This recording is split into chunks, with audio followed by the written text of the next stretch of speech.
누가복음 6장 6절부터 10절까지 말씀을 교독하도록 하겠습니다.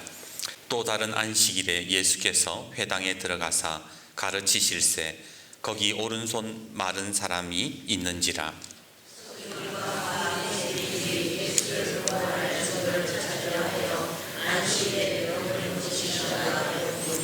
예수께서 그들의 생각을 아시고 손 마른 사람에게 이르시되 일어나 한가운데 서라 하시니 그가 일어나 서거늘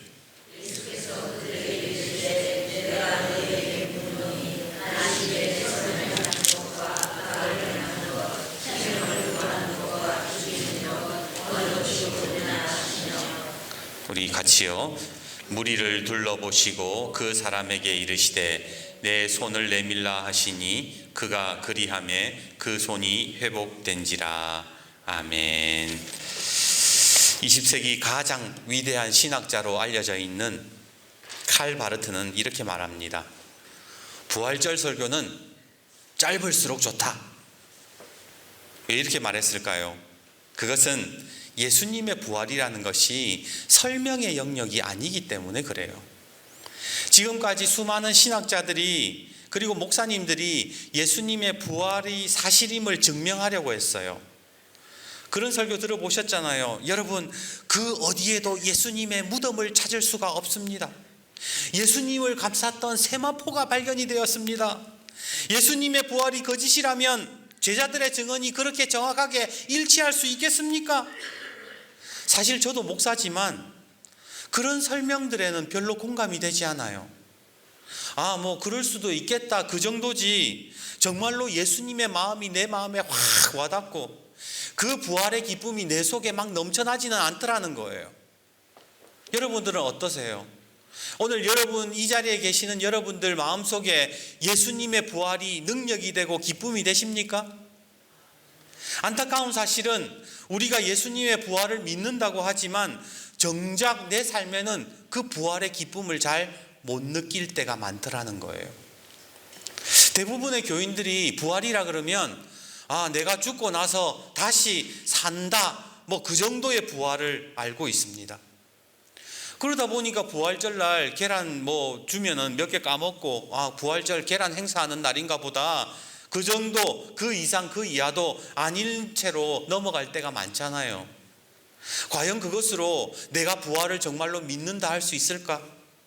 교회가 계속해서 부활의 능력, 부활의 증인이 되라고 이야기하는데 나는 정말로 그 부활의 능력을 경험하면서 부활의 증인으로 살아가고 있는가 한번 물어봐야 됩니다.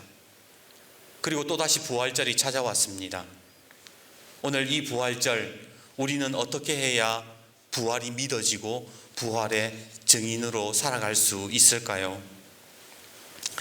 말씀을 묵상하면서 지난주 금요일 성령님께서 마태복음 28장 16절과 17절 말씀을 저에게 주세요.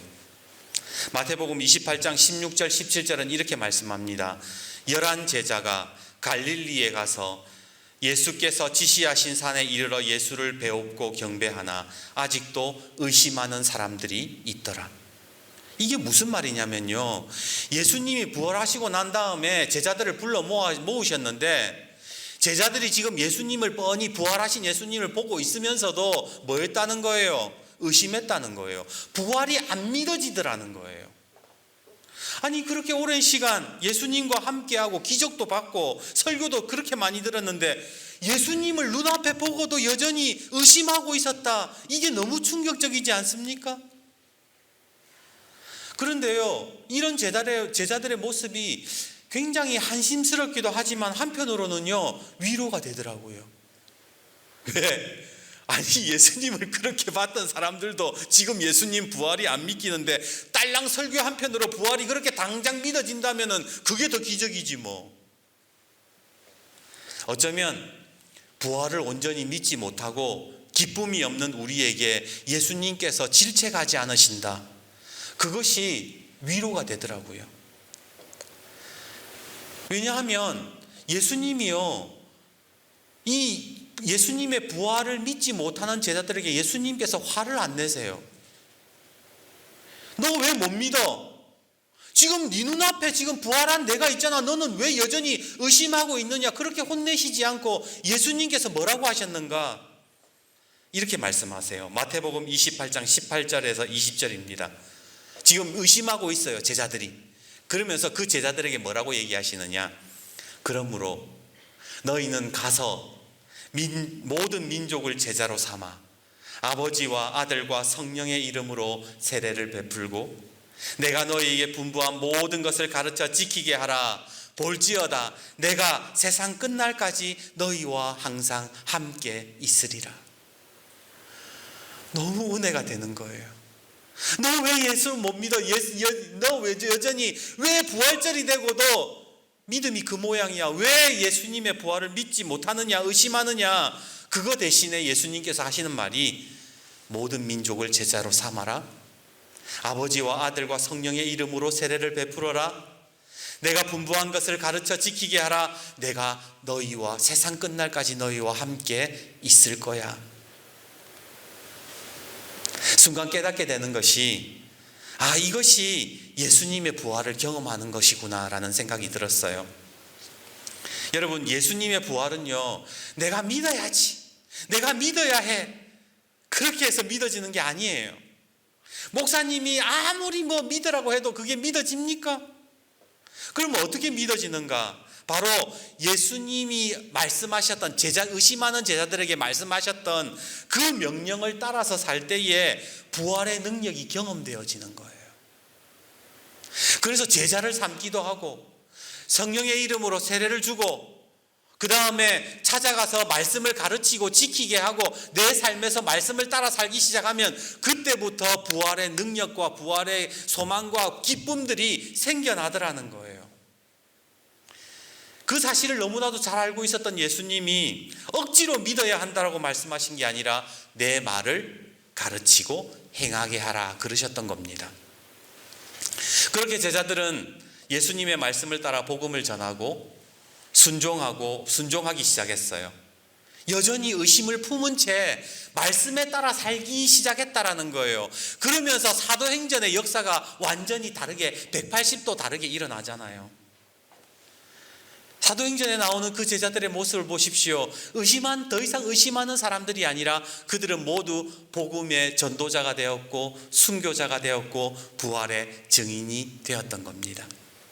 그러기에 내가 부활이 믿어지지 않고 여전히 내 속에 부활의 기쁨이 없고 소망이 없다면 오늘 말씀에 따라 한번 순종해 보시기를 바랍니다. 오늘 말씀을 듣고 그 말씀에 따라 순종하면 부활의 기쁨과 부활의 능력이 저와 여러분의 삶에 나타나게 될 줄 믿습니다. 옆에 분과 다시 인사합시다. 순종하기 바랍니다. 오늘 본문에 보시면 손 마른 사람을 우리는 만나게 됩니다. 그는 6절에 소개하는 것처럼 어느 쪽 손이 말랐지요? 오른쪽 손이 말랐고 지금 회당 안에 있다라고 성경은 증언합니다. 단순히 보면 장애가 있는 사람이 교회에 있는 것이다 라고 생각할 수 있어요. 그런데 우리가 유대인들의 율법과 문화를 알고 있다면 이것은 참으로 이상한 일이었습니다. 왜냐하면 첫 번째로 장애가 있는 사람은 회당에 들어갈 수가 없었어요. 유대인들의 율법의 장애는 죄로 인해서 하나님의 심판을 받은 것이라고 그렇게 이야기를 하거든요. 그러니까 죄지어서 하나님의 심판을 벌받은 사람이 어디 거룩한 회당에 들어와? 안 돼, 나가. 이것이 유대인들의 문화였어요. 그런데 이 사람이 지금 회당 안에 있네? 좀 이상하지 않습니까? 아마 누가복음을 읽는 사람들은요, 처음 읽은 사람들은 이 사람이 왜 회당에 있지? 라는 의문을 가질 수밖에 없다라는 거예요. 그러면 이 사람이 회당에 어떻게 들어왔을까? 그 이유가 7절에 나옵니다. 7절을 보세요. 서기관과 바리새인들이 예수를 고발할 증거를 찾으려 하여 안식일에 병을 고치시는가 엿보니라고 돼 있죠. 평소 같으면은 어디 더러운 몸으로 여기 와! 내쫓았던 사람들입니다. 그런데 이 사람을 왜 데리고 왔어요? 예수님 고발하려고. 예수님 함정에 빠뜨리려고 지금 자기네들이 모평소에 들어오지 못하게 한 사람을 회당에 데리고 들어왔다라는 겁니다. 그리고 이제 손 마른 사람의 입장에서 한번 생각해 봅시다. 이 정경 말고 외경에 보면 이 손 마른 사람의 직업이 석공이라고 되어 있어요. 돌을 깎고 다듬어 생계를 유지하는 사람인데 어느 날 알 수 없는 이유로 오른손에 마비가 왔어요. 손이 쪼그라들었어요. 더 이상 돈을 벌 수 없게 되었습니다. 그런데 심각한 문제는 그게 오른손이었다는 거예요. 유대 문화에서는 오른쪽과 왼쪽을 굉장히 크게 구분합니다. 마태복음 25장 33절에 이렇게 표현해요. 양은 그 오른편에, 염소는 왼편에 두리라. 왼쪽은 안 좋은 거예요. 우리나라도 옛날에 왼손 쓰면 어른들이 막 어디 왼손 써? 이렇게 하는 그런 경향들이 있었잖아요. 유대 문화는 그게 훨씬 심했다라는 거예요. 그래서 누구에게 물건을 줄 때에 왼손으로 뭔가를 건네준다. 그거는 굉장히 실례예요. 싸우자는 거예요. 모독하는 거예요. 근데 이 사람은 오른손이 말랐네. 오른손이 마비가 돼서 쓸 수가 없네. 억지로라도 왼손을 써야 되는데 일상생활이 이게 하기가 힘든 거예요. 밥을 먹을 때에도 왼손으로 밥을 먹어야 돼요. 근데 사람들이 그래요. 부정탄다고. 어디 더럽고로 왼손을 쓰냐고. 일상생활도 그러할진데 자기가 회당에 어차피 못 나오긴 하지만 자기가 손이 말랐을 때에 교회에 와서 왼손으로 하나님께 헌금을 드린다. 그거는 절대로 있을 수가 없는 일이죠.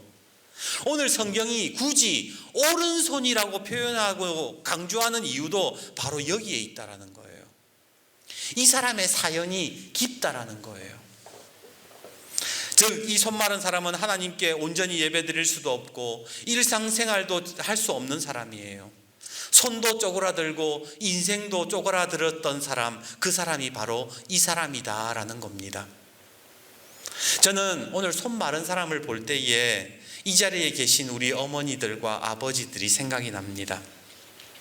시집 와서 누가 자기 이름 제대로 한번 불러주지 않고 그 혹독한 시집살이 속에서 인정 한번 못 받고 딸 낳았다고 구박받고 오직 자식만을 바라보고 살았던 우리 어머니들, 몸이 천근만근인데 처자식을 위해서 죽으라고 일만 했던 우리 아버지들, 자식들은 아무것도 모른다고 무시하고 이제 나이 들어서 몸은 예전만 못하고 나를 필요로 하는 사람은 없고 이 시대에 우리 아버지들과 어머니들이 손 마른 사람은 아닐까요? 오늘 본문 속에 손 마른 사람과 그것을 이용해 먹는 서기관과 바리새인들 그리고 구경꾼들까지 여러 모습의 인간 군상들이 이 오늘 본문 속에 보여집니다. 이런 상황 속에서 예수님이 이렇게 말씀하세요. 8절을 보세요. 예수께서 그들의 생각을 아시고, 그들의 생각이라는 것은 무엇입니까? 이 손 마른 사람의 생각, 그리고 서기관과 바리새인들의 생각, 구경꾼들의 생각, 그것을 아시고 손 마른 사람에게 이르시되 일어나 한가운데 서라 하시니 그가 일어섰다. 성경은 그렇게 말씀하지요. 여기에서 우리가 주목해야 되는 것은 예수님께서 부활이라는 단어를 여기에서 사용하셨다라는 겁니다. 손 마른 사람에게 이르시되 일어나 한가운데 서라 라고 할 때에 이 서라라는 말이 헬라어 말로 에게이로라고 해서 부활이라는 거예요. 부활. 예수님이 죽은 자 가운데서 일어나셨다. 에게이로. 다시 살아나셨다. 에게이로. 부활하셨다. 에게이로. 이 말을 이 손 마른 사람에게 쓰셨다라는 겁니다. 왜 예수님께서 이 사람에게 너 부활해라 라고 하셨을까요? 바로 이 사람은 죽어 있었기 때문에 그렇습니다. 이 남자는 몇 번 죽었습니까? 3번 죽었습니다. 첫째, 손이 말라 일터에서 쫓겨나고 일상생활 못하면서 죽었어요. 둘째, 율법이 죄인으로 정죄하고 회당 출입 금지시켰을 때에 너는 더 이상 예배드릴 자격이 안 되라고 했을 때에 영원히 죽었어요. 세 번째, 이 힘없고 고통스러운 인생을 이용해 먹는 놈들 때문에 또 죽었어요. 3번 죽었잖아요. 몇 번씩이나 그 죽어버린 인생에게 예수님께서 그러셨던 거예요. 너는 이 사람들 가운데 와가지고 부활해라. 너 여기서 일어서야 돼. 그냥 단순히 내가 네 손 고쳐줄게 그것을 이야기하고 싶었던 것이 아니라 예수님께서 너는 이 자리에서 부활해야 된다, 그렇게 말씀하셨던 겁니다. 오늘 이 말씀이 저와 여러분에게도 큰 위로로 다가오기를 주님의 이름으로 축복합니다. 여러분, 부활하셔야 돼요. 죽어버린 내 인생 속에서 예수님을 만나서 부활의 은혜를 경험해야 되는 겁니다. 늘 힘들었고 고난이 가득한 인생, 죽어버렸던 마음 가운데 예수님께서 말씀하세요. 얘야, 당당히 일어서거라. 그리고 부활하거라. 그리고 오늘 예수님은 부활절 우리가 어떻게 살아야 되는지를 말씀해 주세요. 9절 말씀을 보십시오. 내가 너희에게 묻노니 안식일에 선을 행하는 것과 악을 행하는 것, 생명을 구하는 것과 죽이는 것 어느 것이 옳으냐? 우리는 지금까지 예수 믿으면서 많은 부활절을 보내왔습니다. 그런데 왜 내 속에 부활의 능력이 안 나타나고 부활의 기쁨이 없는가? 그것은 혹시 내가 안식일에 선을 행하지 못하고 생명을 구하지 못했기 때문은 아닐까요? 설교 서두에 우리가 하나님의 말씀을 지켜 행하면, 말씀에 따라 살면 부활의 능력을 경험할 수 있다고 했잖아요. 그런데 우리가 순종하지 못해서 그 능력을 경험하지 못하는 것은 아니냐 말입니다. 신앙생활하면서 누군가의 생명을 살리고 그 생명을 부활시키려고 노력한 적은 얼마나 될까? 교회 안에 있으면서 서로 미워하고 편 가르고 부족한 점들 따지고 들면서 뒷담 하나 하는데 거기서 무슨 부활의 능력이 있고 부활의 기쁨이 있겠습니까? 우리는요, 서기관과 바리새인들이 하는 짓을 똑같이 하고 있다라는 거예요. 안식일에 해야 할 일들을 안 하면 부활의 은혜는 주어지지 않습니다. 오늘 예수님이 말씀하셨던 것처럼 이 안식일에 무엇을 해야 되는지를 너희는 알아야 된다라고 말씀하시는 거예요. 그러기에 이 부활절 저와 여러분의 신앙이 부활하는 은혜가 있기를 주님의 이름으로 축복합니다. 그리고 연약한 사람, 억울한 일을 당한 사람, 고난 중에 있는 사람, 영혼이 죽은 사람을 다시 일으켜 세워주고 부활시켜야 되는 거예요. 그게 부활절날 해야 되는 일입니다. 보통 부활절이면 삶은 계란에다가 예쁜 스티커를 붙여서 나누어 드렸습니다. 이번 부활절에 몇 분의 성도님들이 계란 삶으려면 가급적 많이 삶아가지고 온 마을에 돌리는 건 어떻게 했느냐 건의도 해주셨어요. 근데 저는 생각이 조금 다릅니다. 부활절을 기념하면서 믿지 않는 사람들이 계란을 받고 부활절이구나 라고 인식하는 거 좋아요. 중요합니다. 그러나 저는 그냥 계란 나누어 주는 행사가 아니라 저와 여러분이 오늘 이 본문의 말씀처럼 예수님처럼 누군가를 부활시켜 주기를 바랍니다. 누군가를 위로해 주었으면 좋겠습니다.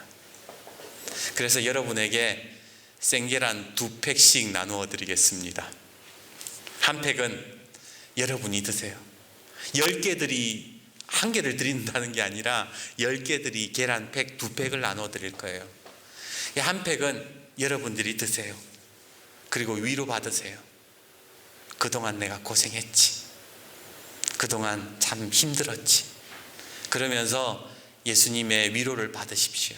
그리고 나머지 한 팩은 생명을 살리는데 사용하시기를 바랍니다. 특별한 말을 하지 않으셔도 괜찮아요. 예수님이 손 마른 사람에게 일어나 한가운데 서라고 말씀하셨듯이 그저 한마디만 하십시오. 네 생각이 나서 가져왔다. 힘내라. 그동안 고생 많았다. 잘 될 거다. 내가 너를 위해 기도한다. 영혼을 살리는 말을 해주십시오. 그 말 한마디로도 영혼은 살아날 수 있습니다. 부활의 능력은 행사로 채워지는 게 아니에요. 예수님의 명령을 따라 오늘 주님이 말씀하신 그 말씀에 따라 사랑하고 위로할 때에 부활의 능력이 저와 여러분에게 나타나게 될 것입니다. 오늘 계란 받으셔서 오늘 여러분에게 칭찬해 주세요. 그동안 고생 많았다. 지금까지 잘 해왔다. 여러분들이 살아나야 여러분들의 가정도 살릴 수 있습니다.